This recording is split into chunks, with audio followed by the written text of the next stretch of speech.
মানবতা বিরোধী অপরাধ মামলায় গ্রেফতার দেখানো হলো শহীদ জিয়া হত্যায় অভিযুক্ত মোজাফফরকে। তদন্ত সংস্থাকে 2 দিন জিজ্ঞাসাবাদের অনুমতি ট্রাইব্যুনালের।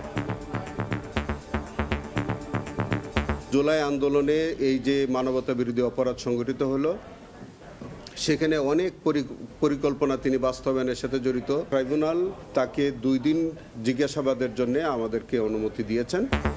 জুলাই হত্যার বিচার দাবিতে স্মারকলিপি 11 দলের। 1 বছরের সব মামলা নিষ্পত্তির আশা। দল হিসেবে আওয়ামী লীগের অপরাধের তদন্তের অগ্রগতিও মিলবে দ্রুতই। 1 বছরের মধ্যে জুলাইয়ের যত মামলা আছে সব ইনভেস্টিগেশন রিপোর্ট এবং জাজমেন্টের মধ্যে দিয়ে এগুলো আমরা নিষ্পত্তি করতে চাই।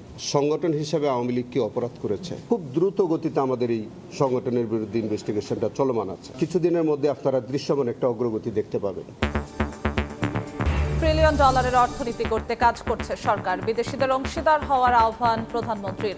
বিনিয়োগের সুরক্ষা, জ্বালানি নিরাপত্তা সহ ব্যবসা সহজীকরণে জোর।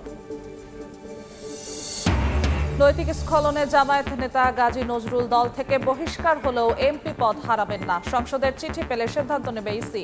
রাষ্ট্রপতি পদ খালি হলে 90 দিনের মধ্যে নির্বাচন।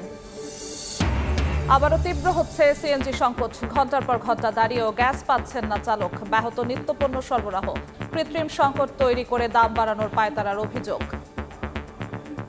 লাইনে ছিলাম 6 ঘন্টা। পাম্প থেকে বলতেছে যে গ্যাস নাই। সারা ঘুমাই নাই। সারাদিনে তো পাম্পে আজকে বসে রইলাম।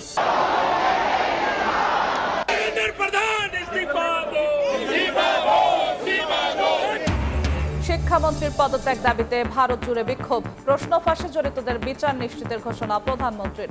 তরুণদের ভবিষ্যৎ নষ্ট করেছেন মোদি, অভিযোগ রাহুলের।